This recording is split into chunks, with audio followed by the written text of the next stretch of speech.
I was frustrated, over 50, not knowing what's next. What's my purpose? Where do I belong? Ever thought like me, how you've worked hard for years, maybe raised a family, have some friends, but it's not enough? You're doing lots of things or you're bored, but not much seems very meaningful. At this age, refocusing or reinventing ourselves can feel torturous. It's so hard to figure out your next step. Back to the drawing board, along with the baggage life's piled on. Could my lessons help others? I thought back. What were the greatest life lessons I could share? Now in my 70s, I thought about when I was 7, wet, shivering in the winter cold. It was getting dark. Dad bet me $1 I couldn't ski down the golf course hill without falling. I'd spent the afternoon falling. One last time, I grit my teeth and made it. That day, I learned to compete with myself, the perfect lesson for a future entrepreneur. Mom was different. At 6, she told me, "You used to be good. Now you're bad." Words like a knife. I spent years trying to please, even after her death at 96. Later, 2 men bet my new business wouldn't last 5 years. Another bet. With the drive to compete, thanks to dad, and wanting to be good, thanks to mom, I proved them wrong. I was getting contracts to sell a personality test I'd written that helped interviewers screen public safety officer candidates.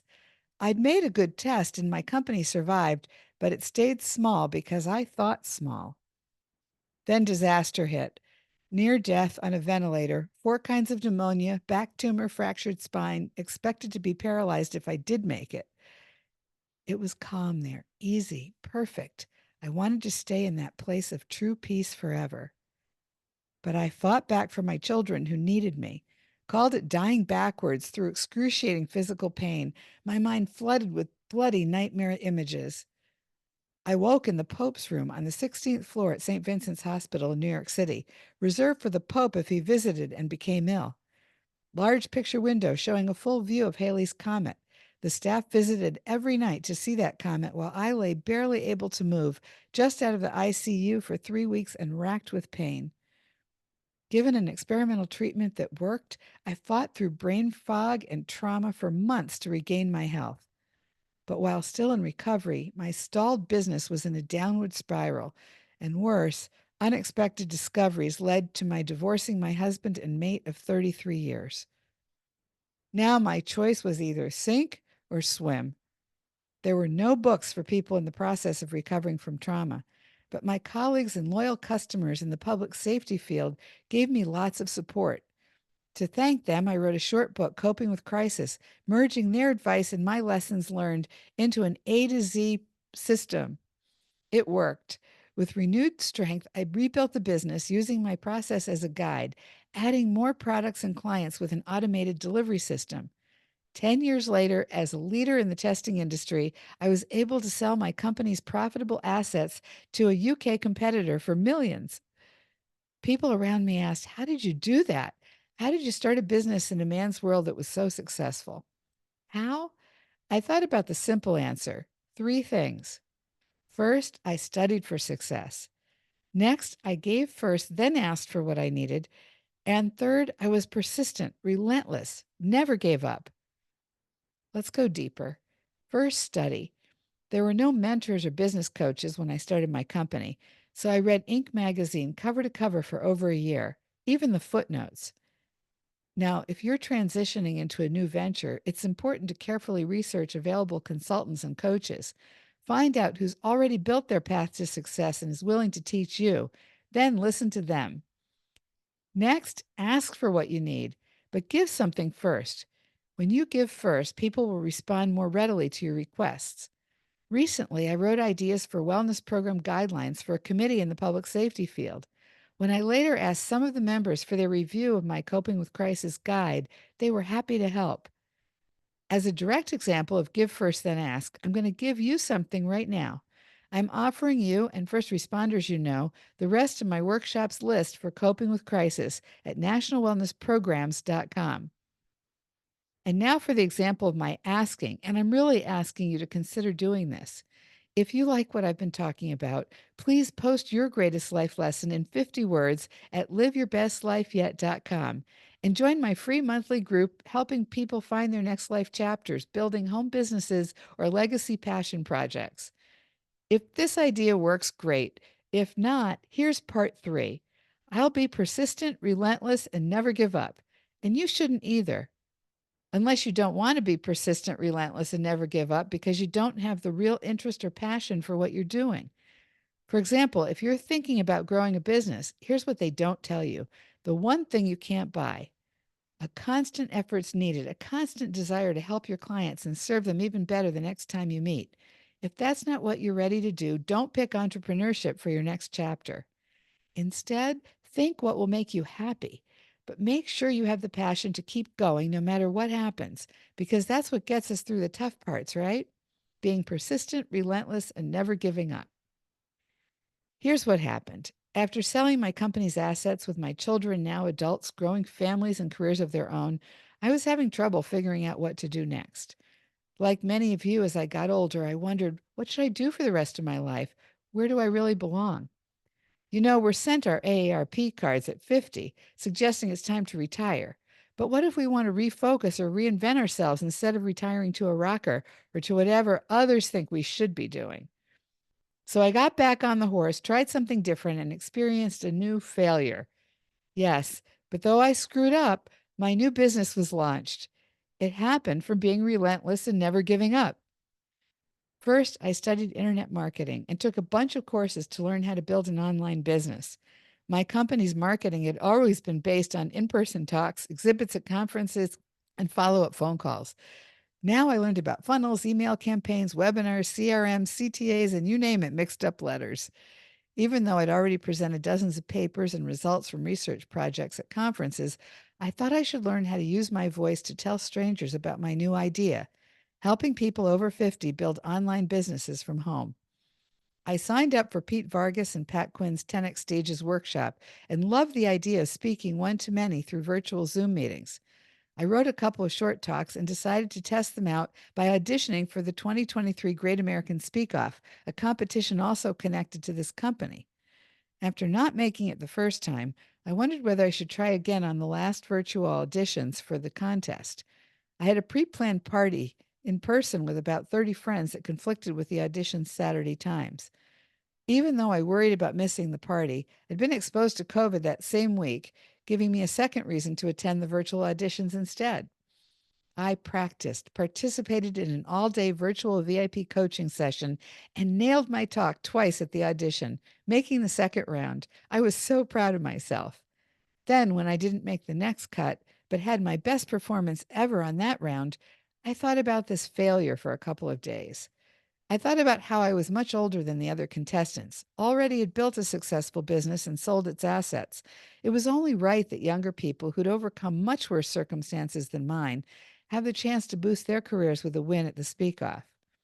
That next Monday morning, lying in bed, thinking about the disappointing fact that I didn't make the semifinals, but not knowing how I could improve, I thought, okay, I agree I'm kind of past the point of needing to compete at this type of event.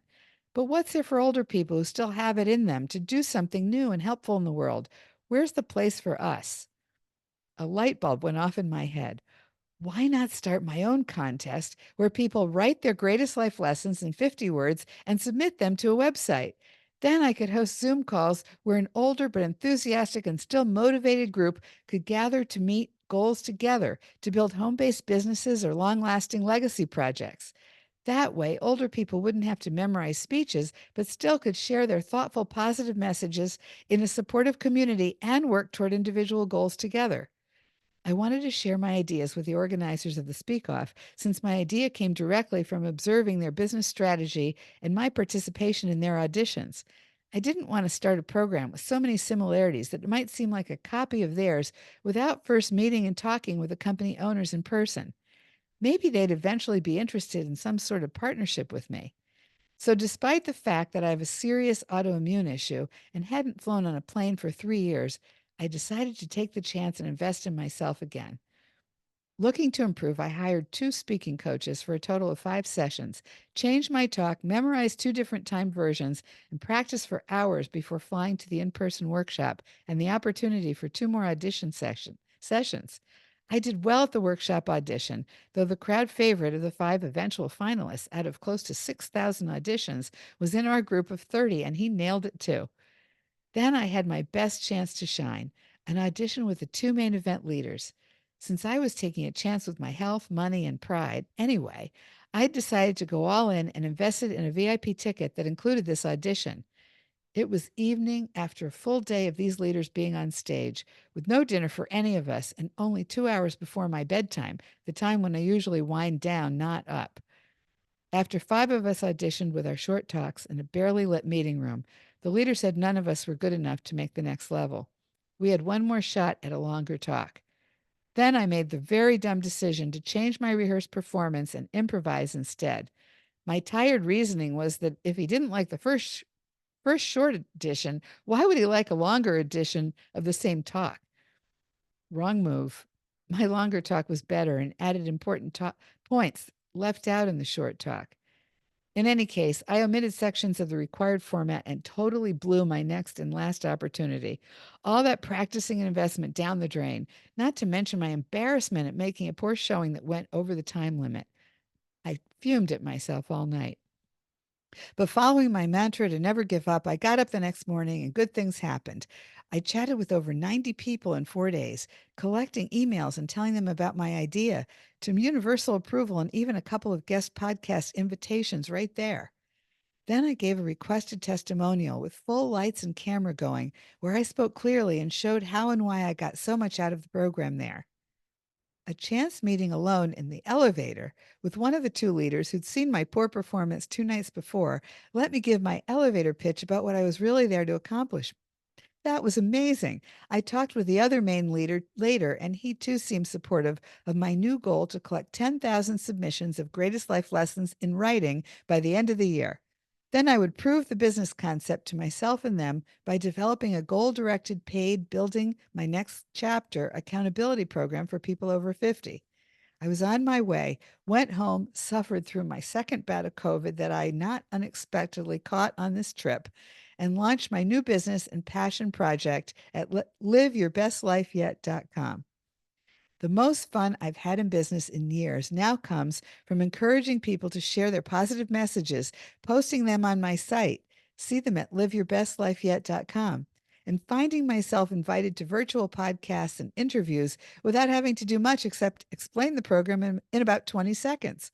My elevator pitch perfected with one of the best in the public speaking business, having heard it in an actual elevator, my trip was both a complete failure and a success. Yes, and yes, I totally screwed up and my new business was launched. Never give up. So if you're looking for your next step, purpose, way to spend the next 50 years, stop worrying. Join us at Live Your Best Life Yet, where people starting their next chapter over 50 help each other build profitable businesses and lasting legacy projects. It starts by simply sharing your greatest life lesson in 50 words. Right now, you can help lonely people who've lost partners, jobs, or purpose doing the same thing. Just ask for their best life lesson in 50 words and watch them light up at your interest. My 89-year-old aunt certainly did and sent me her best life story in about 2 hours. When they or you send in a 50-word greatest life lesson or positive message to liveyourbestlife.com, that's the only admission fee to monthly Zoom meetings where I share my A to Z process and help refocusing folks pick up from 3 options. 1, grow an online business from home. 2, get that lasting legacy or passion project finally going till it's completed. Or 3, make the decision to pursue guilt-free relaxation, doing whatever you feel like doing each day while supporting other community members and reaching their goals. So here's my 50-word message, and I challenge you to write yours right now using the first idea that comes to mind, and then share it with all of us at liveyourbestlifeyet.com. Here's mine, and you can post more than one too. To make a positive impact, choose to do what you love while helping others with your greatest strengths. Give first, then ask for what you need, building a network of service. Study for success, and always remember, be persistent, relentless, never give up. And here's my second post, this time a story lesson. Carrying 2 bags of work, my old underpants fell off onto a Manhattan sidewalk. I stepped out of them and looked behind me. A man was laughing so hard I thought he'd fall over. That day, I learned to take time for myself, get laundry done, and balance my life. Our world's full of obstacles. Our world's full of people who overcome them. The world needs your message now. I'm Dr. Robin Inwald, Dr. Robin to you, and I believe no matter the obstacle, no matter your age, it's time to live your best, most profitable life now. So don't forget to study, give first, then ask for what you need and never give up. Remember this last one, never give up. We all belong here together, building businesses and projects with the impact we always wanted to have, making our dreams come true with each other. Let's do this today and make it happen. Thank you.